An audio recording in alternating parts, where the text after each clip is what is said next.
Hey, welcome back once again to innovators, entrepreneurs, everybody who's been checking out our podcast for, 4 seasons now, Anthony. 4? It's still kind of blowing my mind that we're on season 4. This is crazy. It is. And what episode is this? I feel like we've done so many so far. I don't even know what day it is. This is like too early in the morning for me. I know it's 1 o'clock in the afternoon. It's still too early in the morning for me. Right. So it actually, we don't know which one we're on. But once you click on the link and you actually see it, then you'll know personally which episode we're on exactly. Yeah. And the thing is, though, also we're telling really, really good stories all season long. And so it doesn't matter, where the heck in the season you are, you're going to be hearing something cool. We're actually really lucky today because we are joined by 2 folks from the DeltaV coding school, which DeltaV, we've talked about on this podcast before, but I don't think we've ever done an episode that's specifically focused on DeltaV as a program and how it works. So we're really excited to talk about it today. Before we introduce our guests and get into it, we just wanted to once again say thanks really quick to Van Meter, who is our presenting sponsor for the podcast this season and is making everything that we do possible. And we're kind of excited because in a few more episodes, I can't tell you exactly how many more because, like you said, I don't know where the heck we are. But we will be having Danielle from Van Meter join us for an episode to talk about what they do as a company, and it's a really, really great organization, and we're really glad they're on board with us this year. For sure. And then I have a good segue. I like segues. That might be going into it. But actually, you know what? First off, let's give a big shout out to our other sponsor, Upload Media Group. As you see our lovely faces here, they were very gracious and kind. You're being very gracious and kind by calling us lovely faces. I gotta tell you, man. Come on. Look at these lovely C-dub. These lovely faces. Yes. Absolutely true. Not you, Rob. I was talking about our guests. Okay, well, then we are on the same page. Yes. We have some very lovely faces. Why do I keep saying pages? We have very lovely faces joining us in the studio, and you get to see them thanks to our media sponsor, Upload Media Group, who has actually been with us since the beginning on the podcast and do fantastic work. And so, we're very lucky to have people allied with us this season that are really making the show better than ever. Because we get to have conversations like the one we're having today. First off, welcome, Melissa. Melissa is the Director of Student Services for DeltaV. And Melissa, can you kind of tell us exactly what that means? Well, it basically means that people that are interested in being a part of DeltaV as a student, I'm there with them from the beginning all the way till the end. So whether it's in our outreach efforts, our recruitment, getting them enrolled while they're a student and into graduation, and even some alum services. So just being able to be that constant presence, not in a creepy way, in a very friendly way, with students along the entire journey. And go ahead. I was just going to say, along with another constant presence for DeltaV students is Craig. Yeah. Craig, who I have actually gotten to sit in with on a number of classes. We did a whole video documentary a few years ago, kind of walking through students going through the first part of the DeltaV class. So I got to be there and I got to see firsthand Craig teaching classes. And you're a really good teacher, dude. But says who? Says me, man. No, I'm kidding. You and all the other great students. Anthony, have you taken a Code 101 yet, Anthony? I have not. You need to do that. Craig scares me. That's legit. I was about to say he shouldn't scare you, but then I looked over and I was like, actually, that's legit. I'm kidding. But no, seriously, Craig, you do really good work in the classroom, and you're a huge asset to the students there. But for the benefit of folks who don't know you and haven't had a class with you, just tell us a little bit about your connection to DeltaV, what it is that you do for the team. Yeah, thanks, Rob. Anthony, also thanks for having us on here. Thanks to Upload Media Group as well. So how did I get to where I'm at today doing DeltaV instruction? I was working for a company in town since like 2012, Ecolips. And I was just looking to do more tech things. I've always done tech. We good? Yeah, we're good. All right. She looked at me and laughed. You said Ecolips. Ecolips, yeah, lip balm, you know. What did you do there, Craig? Yeah, what did you do for Ecolips? Yeah. I was a warehouse manager, and so I managed their labeling, shipping, and packaging departments. You ran that thing, huh? I did a lot of good things around there. Yeah. I had a good time. I love the product. I love the We were people. baiting you. Oh, I know. It's all good. But yeah, no, I went back to school in 2017 and I went to Kirkwood and I got an associate's degree in web technologies and in their software development track. And at the same time, I also went through DeltaV. So a lot of coding was going on.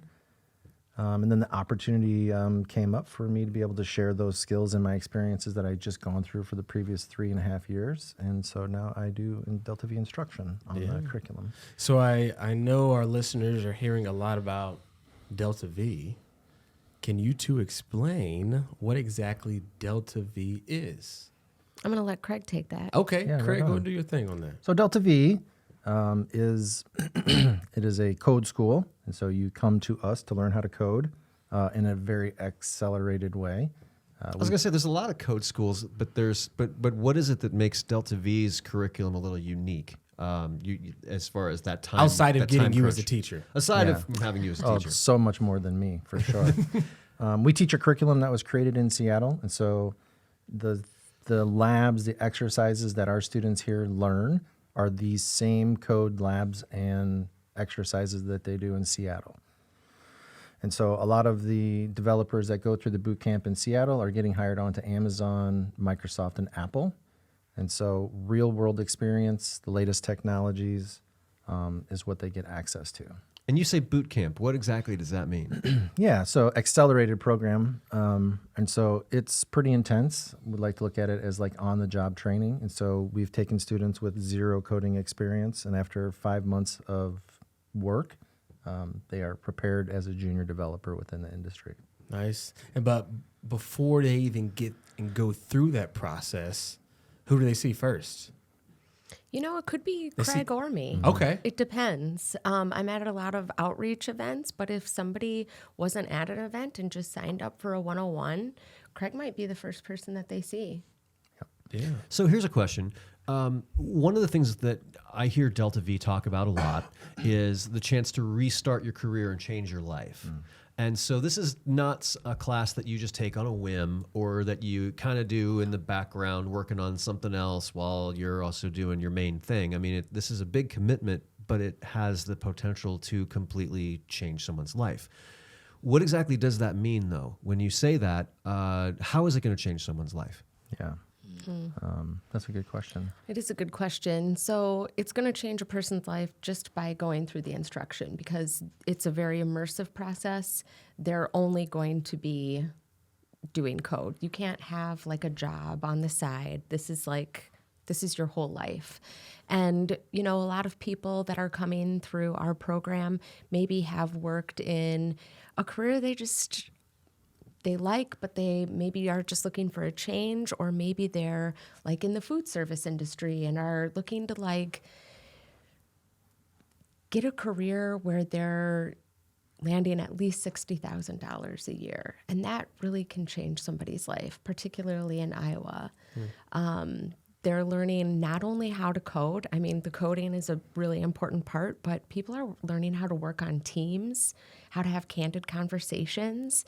In many ways, it's also teaching students a lot of different soft skills that also change their lives. Yeah, with those soft skills, but also just that financial trajectory is something that is definitely appealing to some students, right? I mean, how I see computer science and coding is that an AI, it's not going anywhere anytime soon. It's only growing, and if you can get in that you'll be able to grow with the company and that you'll be in, or even like after DeltaV. But with going through the DeltaV process, there's a start phase and there's a finish. And so could you all talk about that initial DeltaV one-on-one and kind of what you want from that student to what they get if they don't get hired on at 301 or something like that to 401? You want to talk a little bit about that? Yeah, for sure. I'd also like to just mention, too, that it's a career field for anyone who's trying to do the cross-training. So on the last question, maybe you've worked in another industry for a decade or so. A lot of those skills are transferable. So I always tell students the hardest part about learning to code is not actually the code. The code is kind of the easy part. Having soft skills so that you can communicate and work on a team is a big deal. understanding the code that you're writing. And so we've had students come in from like the healthcare industry, and then they turn around and go right back to the healthcare industry as a developer because they already understand that world and that terminology. And so with code, like you guys are saying, it's going to be everywhere in every job going forward. And so even if you're not looking to get just a job as a software developer per se, there are other roles in the industry that utilize your ability to know about code. So project management, stuff like that, to be able to talk to a coder is a pretty big deal. As far as what you're going to get out of it, or as you go through it, or what that whole process, we start with the 101 class. And so that's a great one-day course. Really gives you a chance to learn more about the program, how it's set up, what you'll experience as you go through it, what the outcomes and expected outcomes would be. And you can really get a feel for if you want to do coding or not. In one day. Yeah, I was going to ask, what does that involve that day? Because if somebody comes in, I ask this knowing because I've been through a Code 101, and I've had a great experience with it. But for somebody who's sitting there going, oh, I don't know if this is for me. I don't know. Maybe I'll try a 101. What's that day going to involve for them? Yeah. Well, in the morning time, we're going to learn about HTML, a little bit of code. In the afternoon, we're going to learn a little bit about CSS, how to make our websites look good. In the conversation throughout the day, we're going to talk about what the industry entails. And so for students, being able to be a part of that conversation and just understand the world that they're getting into is a big part of getting a job in the software development industry, knowing what all those things mean and where they sort of belong. And so that conversation starts on that first day. I think that people, whether they discover that this is a pathway that they want to take or not, no matter what, you walk out having created your own website, and that's like a great tangible thing to be able to walk away with and look at afterwards. So it may or may not be for you, but at least you've got this product or thing that you can walk away with. Well, I think, Melissa, you've been through a Code 101. I have. And many.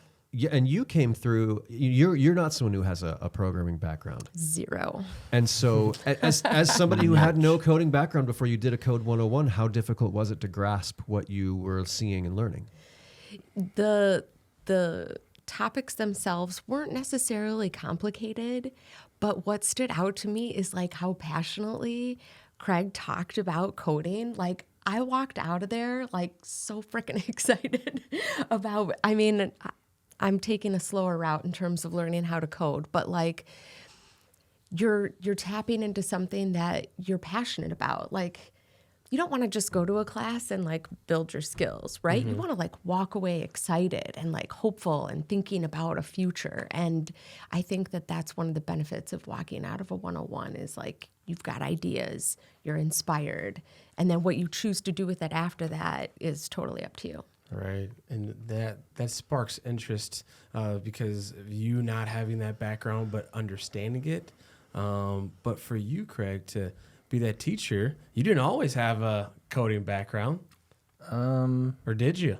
Yeah, I kind of did. Yeah? Yeah, I started using databases in the military. Okay. And then even post-military, my MIS degree, we did database stuff, ASP.NET. And so an introduction to how managers use technology in the workplace way back in the back days. But then in 2003, I went back to junior college and I worked on web design and administration. There we go. From that point forward, I worked in various tech roles. And so my family in Illinois owns an internet company. So I got to work with them for a while doing hardware things. I had clients on the side, always kind of building websites. And so I've always just been into tech and doing stuff, but it wasn't until I went back to school in 2017 where I was sort of brought up my industry skills and sort of became a part of the conversation and understood what was really going on. Why did that happen? What made that trigger? Yeah, as a manager working for Eclipse, like I had mentioned, always looking for new technologies so that I could make their processes more efficient. And then also just my ability to articulate as a manager what I wanted to implement and help others understand that. It was a big thing for me to try to figure out how to do that better.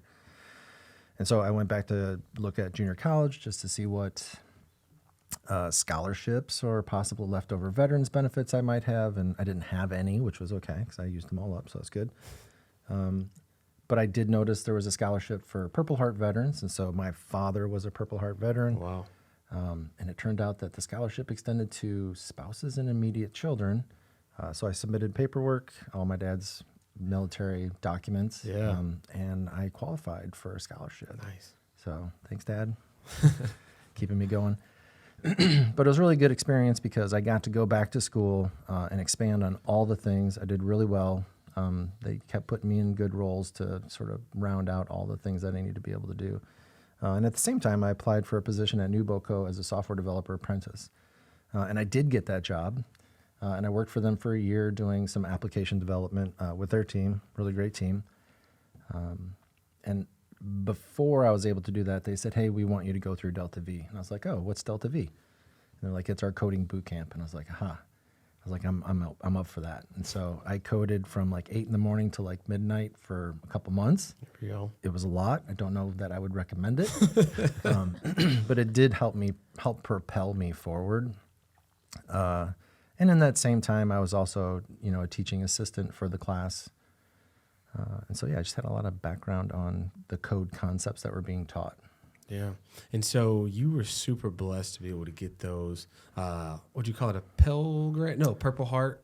So, yeah, there's a specific scholarship at Kirkwood from, I think, a previous veteran who donated money for other Purple Heart veterans and their families. That's amazing. Yeah, and I know with DeltaV, there's a diversity tuition award. Yeah. Melissa, could you explain a little bit about that and the students that have that could potentially receive that award? Yeah, diversity tuition awards are available to people that are underrepresented in tech. So that might be based on race, ethnicity, gender, socioeconomic status. We also give discounts to recent graduates and to veterans. Yeah, it's big time. Yeah, so because we're a private, nonprofit vocational school, we can't offer FAFSA to people. So we offer these diversity tuition awards to get more people at the table that maybe aren't in tech and then be able to make that cost a little bit more approachable. Nice. And then also DeltaV itself is a non-accredited school, would Correct. you say? But I mean, that's not like a bad thing or anything like that. The way I see it is that outside of a traditional school, you get to innovate quicker and more as time changes. Exactly. So you guys would agree with that? Absolutely. We're able to pivot and make changes and adjustments to the curriculum as the bigger employers, tech employers here are able to dictate. And here I mean in Seattle, but oftentimes if you're at an accredited institution, which there's nothing wrong with that. Right. We have lots of people that go to accredited institutions and then also come to DeltaV. But the process of changing curriculum is a lot slower, so we're able to adapt much more quickly. Yeah. One of the things that's really surprised me as I've worked more with DeltaV and with the team at NewBoco is there's a stereotype for people outside of the industry. They assume that coders are they're loners, they're math types, they're those kinds of guys. And once you actually come in and start working with DeltaV, you see that a lot of coders, they have to have, like Craig mentioned, really good team skills. You have to work as a unit. Yes. You have to have people skills because if you're working in customer service, you're going to be getting phone calls from irate people who need tech help. And if you don't know how to deal with people, you're never going to be able to handle that. But if you have good people skills, then suddenly you are equipped to then get on and help them with whatever their problem is. And then, you get to do some coding work. But if you didn't have the people skills, you never would have made it to that point. But the other thing that I was always surprised by is that it seems like coding more rewards the creative mind. It encourages finding creative solutions to problems or kind of seeing the big picture and then using coding to get to where you want. It requires the ability to be able to solve puzzles and think critically. But it isn't just simply you're really good with math, you'll be a good coder.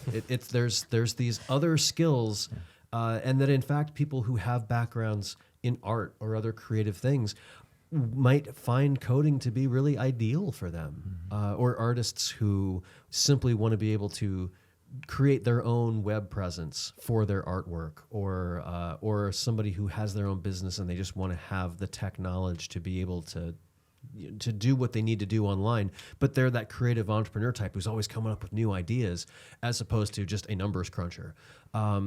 So that's something that I've certainly seen quite a bit of in DeltaV. And Craig, I imagine, as a teacher, and Melissa, as somebody who works with students all the time, and both of you probably have seen a lot of that as well. You've seen personality types that people would not expect to be really good in this, who turn out to be really, really good in this. Can you talk a little more about that? Yeah, story time. Story time. We've had students from all different walks of life. I mean, I had mentioned like the food industry, but we've had several people come from healthcare. We've had folks come from materials engineering. That was an interesting leap. Who else are you thinking of? Hy-Vee shelf stockers that then return back to Hy-Vee as a software developer. Nice. We had one woman who was interested in digital marketing, and we weren't offering that at that time. And so she took a 101, was like, all right, well, maybe I'll try the 102. And then she's like, okay, then I'll do the 201. Oh, all right, I'm going to do the 301.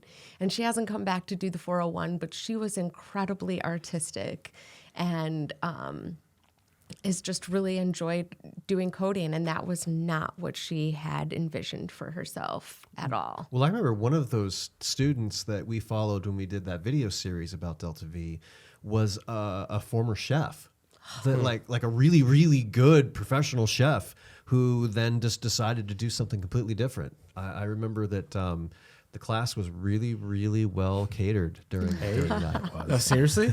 They would bring she'd food? She'd bring food in, and you'd be like, "Oh, this is Nice. amazing. This is what because it's just."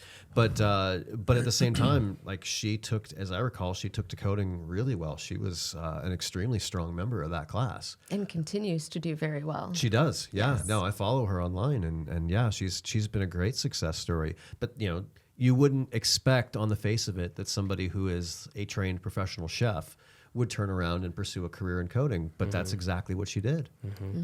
And one thing that I can definitely attest to, which I love about DeltaV, is that during the process, even with the midterms, in which those midterms are either on live via Zoom, is that you have careers or businesses looking at these future employees to put in place back here home in Iowa / Cedar Rapids, right? And so I think that that's cool. And even after the process to where I believe you do like mock interviews, right? Yeah. And then you even bring in some talent acquisitionists that might work with these companies to come in and do a mock interview. Could you kind of talk about that process and also how somebody could get picked up before even potentially finishing DeltaV? Even though we would love for you to finish all the way through DeltaV.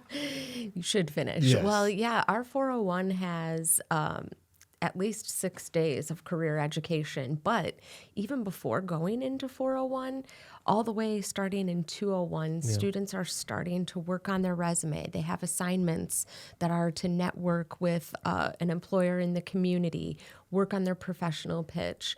And then by the time that we're in 401, we're really just refining that and taking deeper dives into how to do a job search.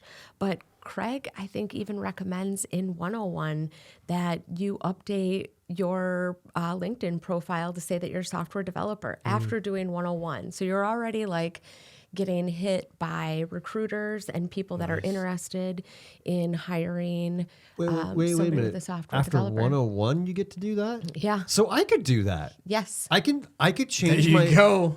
I'm gonna get on LinkedIn right now, Change and your I'm life, gonna become Rob. a software developer, and I'm gonna change my life. Hold on. I'm gonna change my life in like 30 seconds. This is gonna be amazing.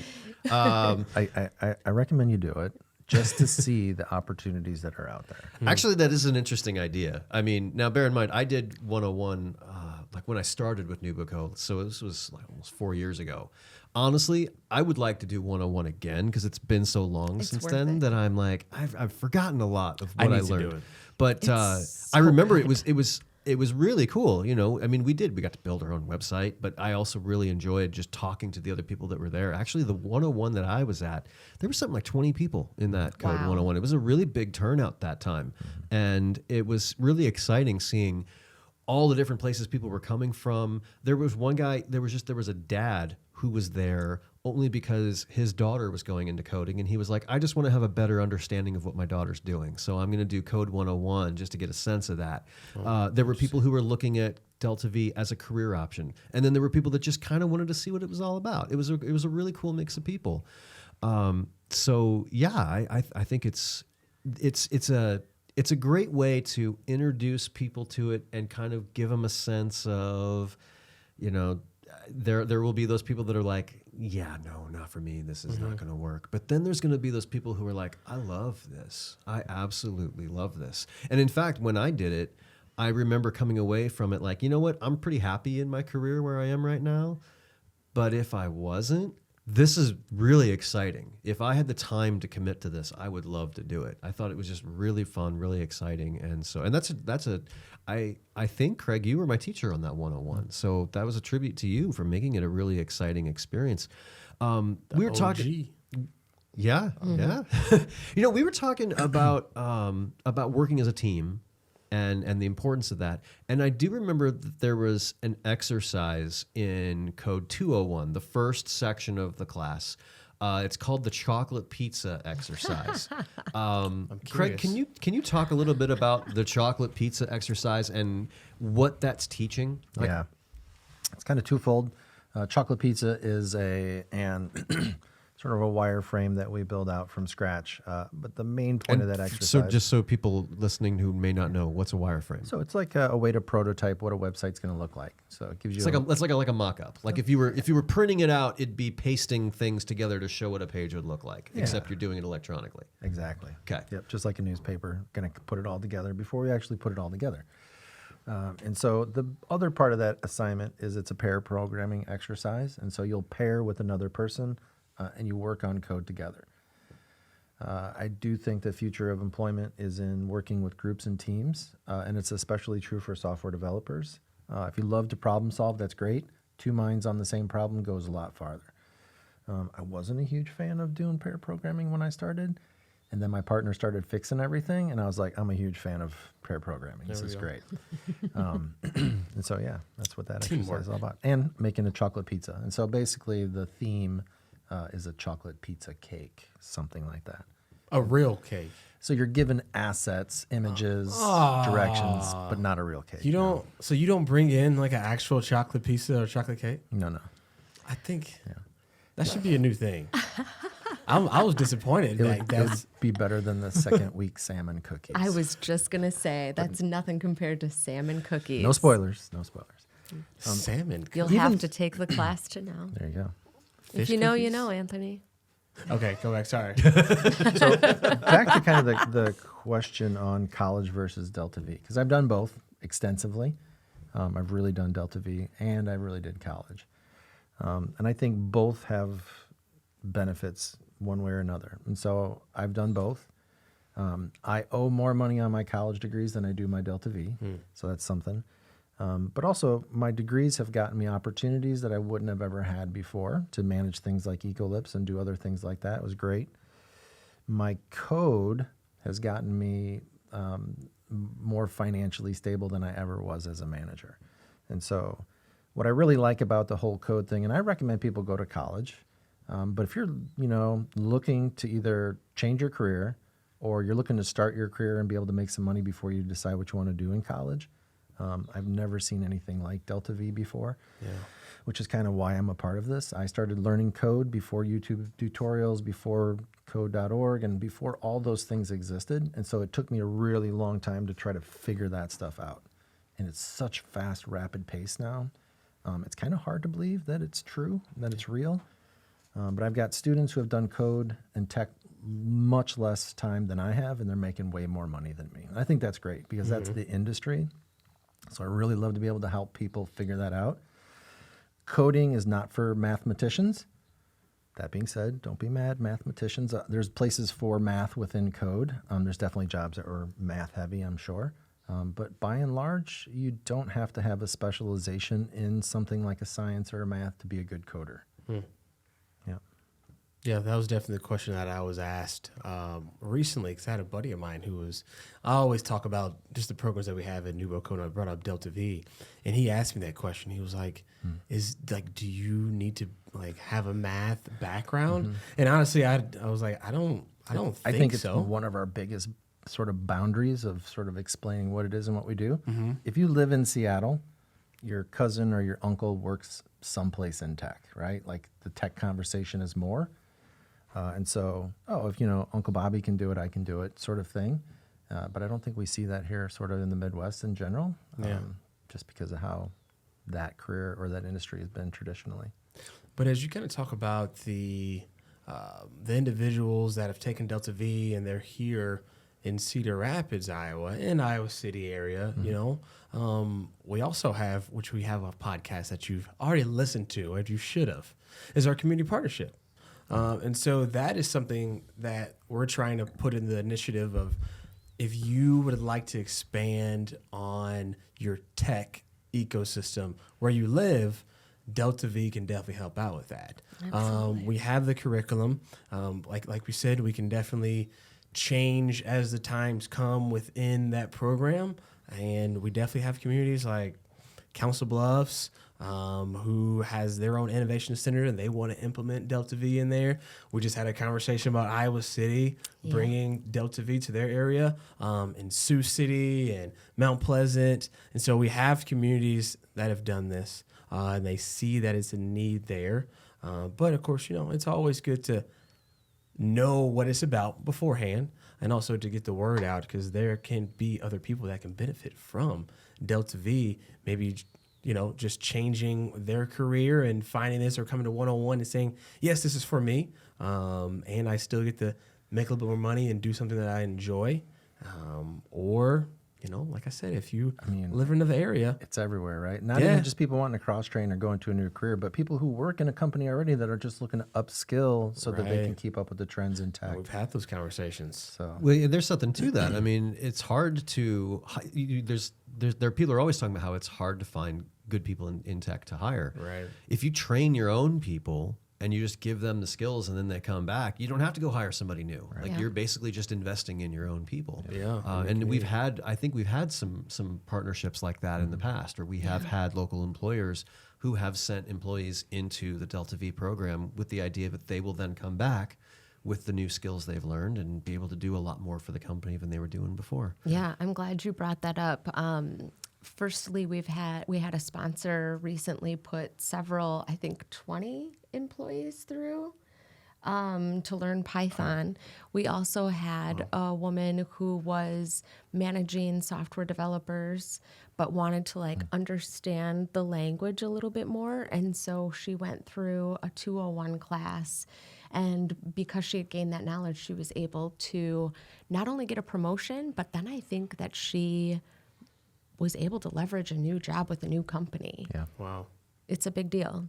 Yes. And beyond community partnerships and beyond sponsors or local employers upskilling their current workforce, we're also looking at going out to the people, much like the community partnerships, but maybe identifying a place like Iowa Works. We're going to have 2 Code 101s there in 2024, one on January 11th and another on April 11th. And so instead of people maybe not knowing what to expect by coming into our building, if they already are familiar with their local Iowa Works office, the reemployment office, they can go there for a Code 101 and just see what options they have in terms of maybe they can get some tuition assistance from Iowa Works, or what those next steps look like. We are also at the LAD Library, the Opportunity Center, which is on the southwest side of Cedar Rapids. And we've been having a lot of people sign up and attend those classes that maybe just aren't in the fold of where we're marketing that information. So we're reaching new folks. And we're also talking to another state agency that has a group of recent high school graduates that are going to come through and do a 101. Oh, so wow. like finding ways to like hit different pockets of people in the Cedar Rapids and Iowa City area. Yeah. And I'm curious, do you two have a favorite success story? Yeah, Ooh. I do. Yeah, Oh, let's well, hear it. Go for please, it. please share. No, you go. All right. Well, I like to talk about Mary Kariuki because she was the first student that I met. She and I did 101 together. And she was like the first like intake that I did. Like she was my maiden journey is what I call it. And so I got to be there from the very beginning, got to watch her graduate. Then she got an internship with an election system software company in Omaha, Nebraska. Was going to come back, and they were like, please don't leave, and offered her a job. And so it was just really great to like see somebody that I had started off on the same knowledge level, and she just like took off and really just succeeded in every single way. And then, I mean, DeltaV, we have a lot of ways that we market, a lot of outreach opportunities, but still, word of mouth is like the best way to market DeltaV. And so Mary told her cousin or her sister about us. And so now her sister is talking to us about Nice. coming through. Keep it in the family. I know, right? She Well, she that's was awesome. something similar happened with Stacy, who went through a few years ago. And Stacy was actually she was a sign language interpreter for a student in DeltaV who was part of the deaf community. And so she was there with him every day, interpreting as Craig was teaching. And what wound up happening was she was so intrigued by the stuff that she was interpreting that she wound up coming back as a student herself, which didn't I know thought that story. I thought that was so cool that she was so impressed by it as a completely, as somebody who came in not knowing anything about this industry and just was blown away and was like, this is a good fit for me too. And what's your success story, Craig? Yeah, I love all my students. Just want to say that first and foremost. They're all great stories, even not the great ones. They're great stories. We had one student I'm thinking of, and I'm not going to mention his name, but he came in, he was pretty much accomplished already as a developer. He knew a couple different languages, and he was really good, really good. And you're asking, well, why is he at DeltaV if he already knows how to code? And so I like this story because it kind of really lays out the different facets of what DeltaV can do for their students. And for you students who want to be coders, this is your story, especially if you think you can't do the code. Because this student had code in like spades. And so, sorry, I played euchre today for the first time. I'm And won. still affected. And he kicked my ass. First time. And so he comes in, first class, sits down, and then we're talking about JavaScript. And so he knew Java different, and he just kind of blurts out, JavaScript sucks. And I was like, interesting. I was like, he hasn't done it. And so by the end of the thing, he was like, JavaScript's pretty fun. It's not too bad. But this individual, he did all of his assignments in JavaScript because that was required. And then he did them in Java. And then he did them in C# just Jeez. because he wanted to do it. He had the code part down. What he did not have down is he had never worked with a team and never a software development team. And so the 5-month transition from him going to, from JavaScript sucks, to leading his project team and then helping them get through the code was pretty inspirational to see. He did land a job pretty readily after class was over. And then my real favorite story about him is that about 4 months into the job, he sat down to start coding. And by 10 o'clock, he had the other 2 junior developers watching him. He said by 2 p.m, the entire development team was watching him. And then, the next day they're like, hey, we don't want you to quit. Here's a raise. Yeah. He cleared a month worth of work in a day. Wow. And so code is not the hardest part to getting the job. You'll learn the code eventually anyways on the job. They're going to have to teach you whatever their code base is. And predominantly, most of our students end up working in code bases that they didn't learn in school. So we teach an open, growth mindset to be able to work through those new challenges that you might have as a developer. And that is essentially the job. If you have fun solving problems, there's never any end of problems to solve in the software development world. That's the truth. So Anthony was talking before about community partnerships, but what other places do you see opportunities for expansion for DeltaV? Other areas that it could go and help people that maybe we haven't done yet, but we want to try? Yeah.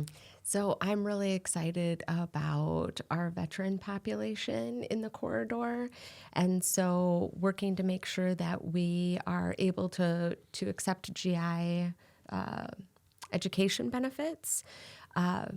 And so we're doing some things to reach out specifically to veterans, particularly at those Iowa Works Code 101s. We're hoping to gather a large group of veterans and then just being in contact with their home-based Iowa person out of the Cedar Rapids office. He works for Iowa Workforce Development, but he's a great champion of DeltaV and is really excited about connecting DeltaV with our veteran population around. So that's a population I'm really excited about working with.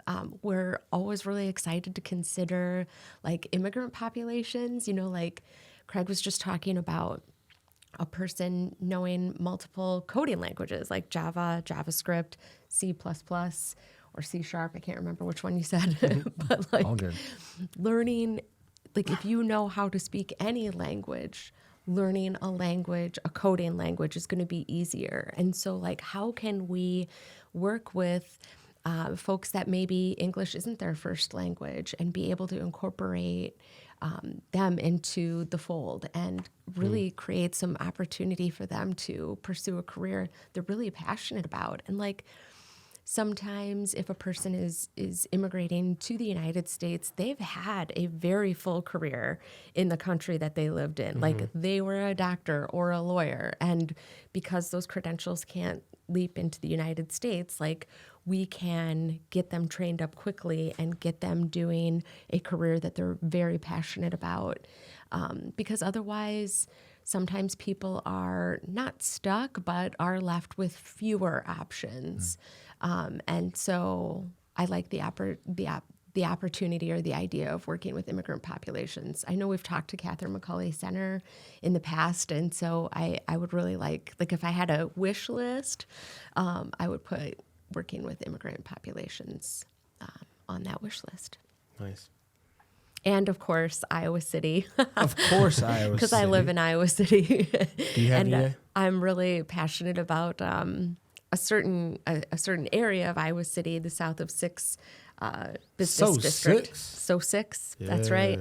And I just think that there's just something very magical about that area. I live pretty close, like just across the highway, and I just see awesome stuff happening there. And I want us to be able to partner with the leaders there and see what we can cook up in the Six Iowa City area. Shout out to Angie Jordan, we Rachel love you, Scott, Angie. and Tasha Lard out there. And Rachel and Tasha. Yes, 3 dominant women just running things out I there. love them. But I'm also curious about you, Craig. So like, what do you see in the future? Like, what would you like? Well, by proxy, what NewBoCo does with K-12 is super exciting. Just having Iowa as an industry leader in K-12 education across the board is, I think, a no-brainer. We should do that for sure. But recently we've been having conversations with working with local businesses, because local businesses, they're good at what they do, but they also may need work on their web presence. I've worked with some of the vendors for, say, like in Nubo City Market. And so there's a need there as well to help them sort of just overcome it. And a lot of the entrepreneurs that I know are doers, and so they don't want to pay, they want to be involved and to learn that tech as they go. And so perhaps providing some type of service for small business entrepreneurs so they can figure that stuff out as well. That would be awesome. Well, speaking of K-12 and the DeltaV mission kind of being, there is an event that's going to be coming up the first week of December called Fund the Future. It's actually taking place Thursday, December 7th, and it will be at the Geometric Building. And we're basically going to be talking about DeltaV, talking about the K-12 program, and giving people an opportunity to just kind of see for themselves some of the folks we're working with and some of the stories that we have to tell. And I hope that people who are listening to this, if they're interested, that they'll come and check it out. Please. But even if they can't make it to that one, what are some opportunities as far as Code 101s that are going to be coming up in the near future that people could come in and check out? Well, we have a Code 101 this Saturday, November 18th. We have another one on December 2nd and another one on December 16th at the Geometric Building in our DeltaV classroom. For those that are maybe nervous about coming to our classroom, we do have a video that Rob produced of what you would see if you were coming to a 101 class. So please feel free to check that out on our website. But also we have the Iowa Works Code 101s, and that's on January 11th and April 11th, and then at the Opportunity Center on March 12th. The significance of that is that's during the Cedar Rapids Community School District spring break. And so for maybe high school seniors that are interested in seeing what that looks like, please come and sign up for that 101. All of those 101s that are at Iowa Works and the Opportunity Center are free, and they are valued at $99. So take advantage of those opportunities. So if people want to do this or learn more about how to do it, where do they go? How can they get signed up, or just how can they learn more information? Go to our website, DeltaVcodeschool.com. DeltaVcodeschool.com. DeltaVcodeschool.com. Yeah, I think it is. It's DeltaVcodeschool.com. We just wanted to see if everybody would say it. Thank you for. I gotcha. No, I mean, I've never made I'm a huge fan of the DeltaV program. If there was another one of me, if I had time to do everything that I want to do, I would totally go through DeltaV. There is another one of you. Is there? Mm-hmm. A couple of years. Don't say things like that. Your son. Well, he's a I thought little you were young. I thought you were What? What are you talking I thought about? you were saying there's like a clone of me running around. no. Especially because if there's a clone of me, like there can't be more than one of us. The clone is hunting me. That's going to be like, get rid of me and take my place. Don't do this, I was saying man. that he'll be, as he gets older, he'll go through DeltaV one day. No, I'm just kidding. I have no idea what his future And holds. that strange man that's right behind you, Rob. Don't look behind you. Don't do that. Just don't do that.